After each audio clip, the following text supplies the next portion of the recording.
Well, welcome back, my friends, to another rousing rendition of Choir Boys Cutlery Outdoors, a Christmas Eve rendition, if you will. I mean, what else you got to do while we're waiting on Santa to get here?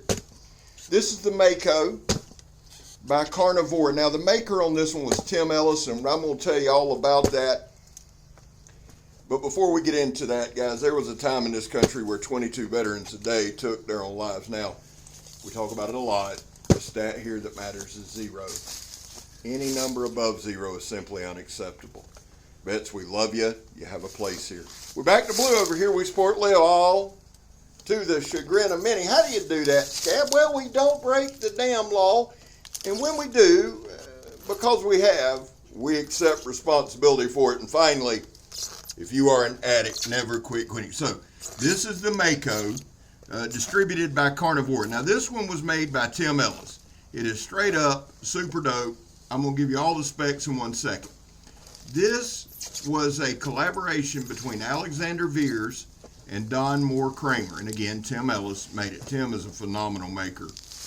I've got to do a video on Tim. He helped me out with something. I've got to show that. That'll be coming up. But those three, Alexander Vears, Kramer, design, and then Tim Ellis on the build. Now, the blade thickness is 1/4 inch. It is 80 CRV2 on the blade steel. Love that blade steel. The overall length is 13 inches. The blade length is 8 1/8 inches. The cutting edge is 7 3/4 inches. The blade width is 2 1/8 inches. So it's got a nice wide blade, super slicey. The handle length is 5 1/4 inches. Ample handle. The one that counts. The inner grip, 4 1/8 inches. Handle thickness is 3/4 inches. Handle width is 1 3/8 inches. So it is a big knife. Not a monster blade, but it is a big knife. It is a beast of a performer. I can tell you that. Tim did a fantastic job. I personally love the design. It's aggressive. It checks all the boxes for me. Here's the deal, guys. Give you a good look at my fist there for some reason. There's some Georgia Boy sausages, my favorite sausage in the world. Here's the deal. You see that long sweeping clip point, almost like a trailing point there? I absolutely adore that. It's got a recurve. Like I said, guys, this one checks all the marks for me. It is just a beast of a blade. The handle scales are G10, and it has ample handle space. What I do now, the handle thickness, that's across the back, is 3/4.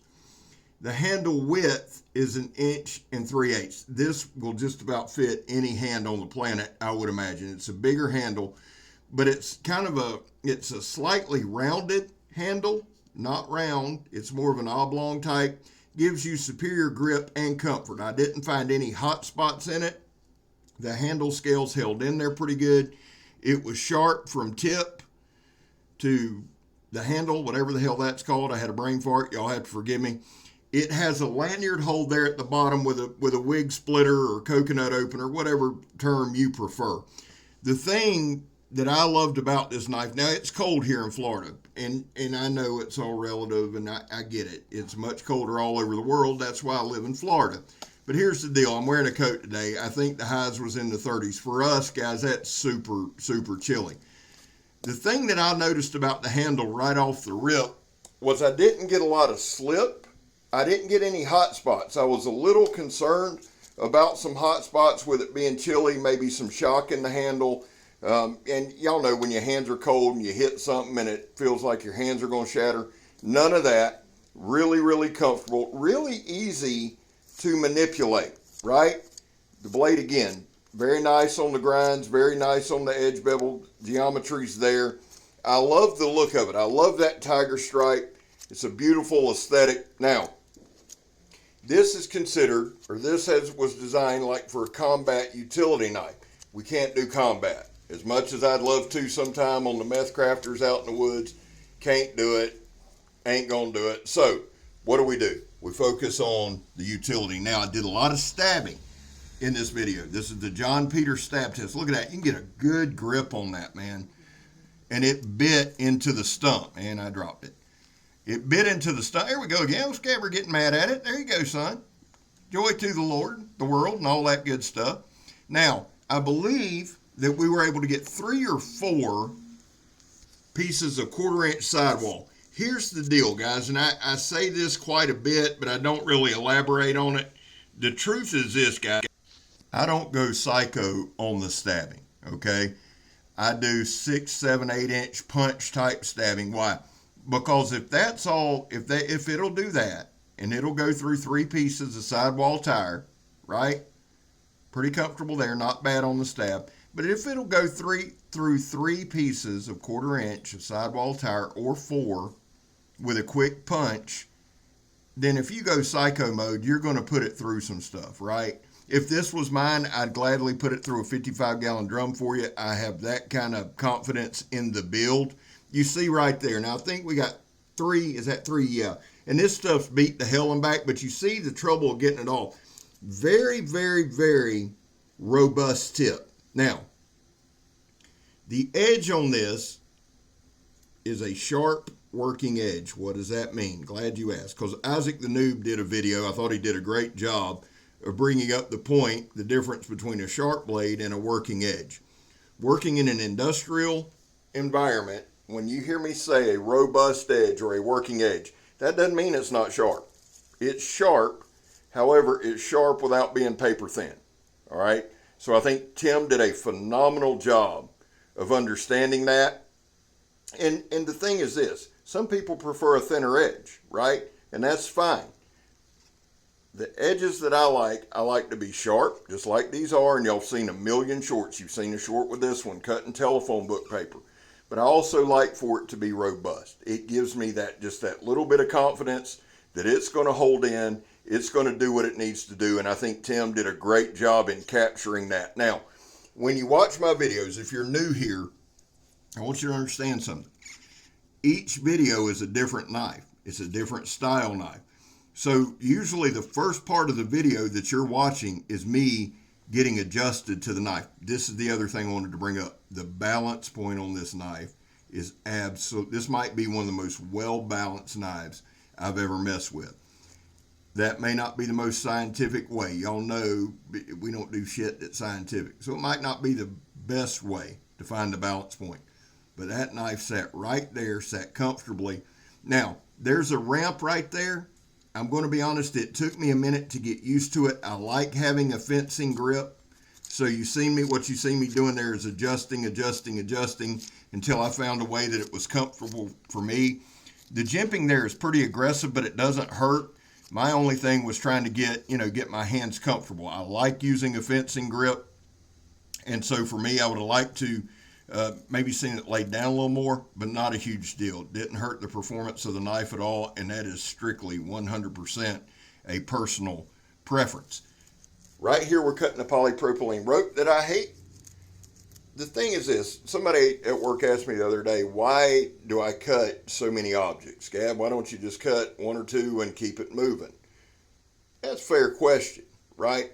But I want to show, I think it brings a different aesthetic. Also, I want to cut as much stuff as I can so that when you're watching the video and the folks watching the video, you're going to run across something you might do. Or in your mind, you can go, okay, well, Scab can cut those materials, the industrial materials.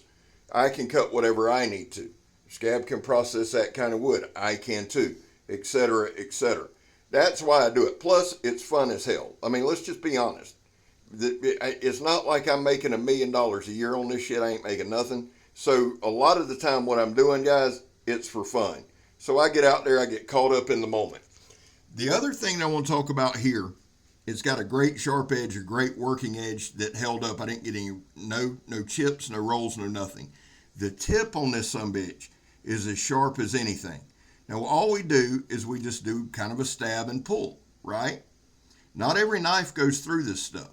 This is that 2-inch toe strap. We've all dealt with it. Anybody that's ever done anything in the work field, you've dealt with this 2-inch ratchet strap. Now, this is up near where the hook was. You see it sewn together there. So we're going to try to do a couple things.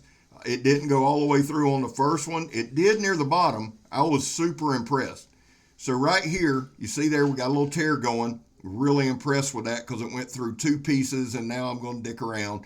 And guys, here's the thing. A lot of times too, with the videos, you could be like, Scab, you could do it a lot easier this way. This is a learning experience, and I could go through and I could edit things and but why? I want you to see the knife working, right? I want you to see, like the first time with it in my hand, we're going to do this twice. First time with it in my hand, me getting used to it. That's part of the channel as well, right? I could have been out there practicing, but I'm not doing all that. Here's our zip tie test. Did very, very well in this. No damage to the edge. And again, guys, I felt no hot spots in the handle. Everything, I didn't feel any rough parts either. Like there were no sharp edges on the handle, around the G10, none that I felt. Now I've got a little harder hands and the dexterity's about gone and all that, but I didn't feel anything in them. Now, this is one of my favorite things on the planet to do, and that's just chop stuff. You can see I'm out at the studio. I've had my grandson the past few days. He went home yesterday, and Megatron left Thursday, so I'm by myself, so you'll probably see a lot of me at the studio. What I'm doing, guys, I'm not sure. This stuff starts off as weeds or whatever. There's a million of these damn things in Florida. But that wood right there, son, burns like jet fuel. So I thought while I'm out there, I was going to clean up some.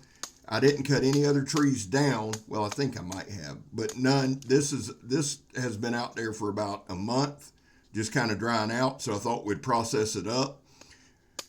The next cold snap we get, I'm going to do an overnight. So I'm going to make sure I got plenty of wood. The knife handled very well, okay? It seemed to me to handle most tasks just like I wanted them to, just like I thought it would. Stabbing the tire, again, I could have edited some of that. I didn't want to. I wanted you to see it. It got at least 1/4 to 1/2 inch stabs each time, not going crazy, not going psycho. If I went out there full bore, and I had a pair of gloves in my hand that I'm going to put on at the end, and I'll tell you why. And if I'd have thought about it, I'd have put them gloves on and just went nuts. Now, I have full confidence my hand's not going to slip. I really do. It's got a nice little thing right there to keep you from doing so. But the thing is also, I'm also here to test the knife, not how hard I can stab. Some of the stuff that I do, guys, is a matter of getting the feel for it. It's why I don't stab a tree and go side to side. I've been asked, Gab, why don't you do a tip test? Because I'd snap every damn tip known to man. It's a fact, all right? Which isn't fair to the knife or the knife maker when I'm out there heavy-handed. It's something I've been practicing with some junk knives. I really have, and I've snapped a bunch of them.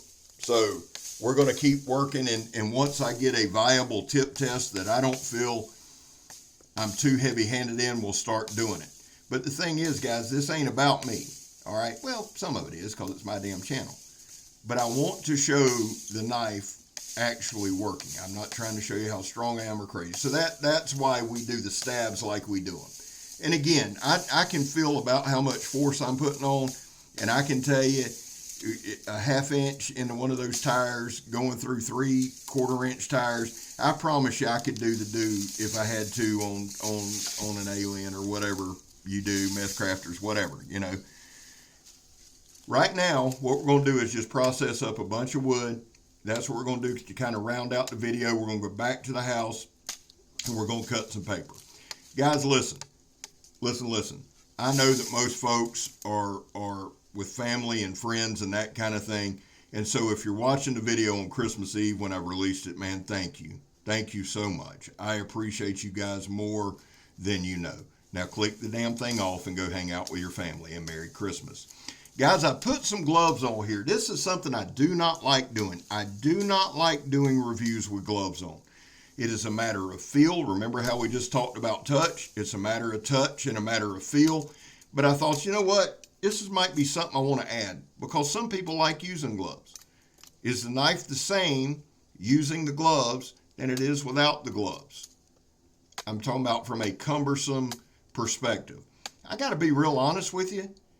I didn't see much of a difference. I was pleasantly surprised that by putting on gloves, it didn't, like sometimes I put on gloves and I'm just clumsy with a knife, you know, and that can have as much to do with the gloves as it does me.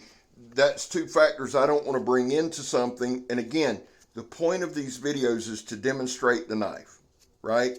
So I don't want external factors to be a problem. So I thought I might start a little segment where I put gloves on at the end and just try it out. What the hell?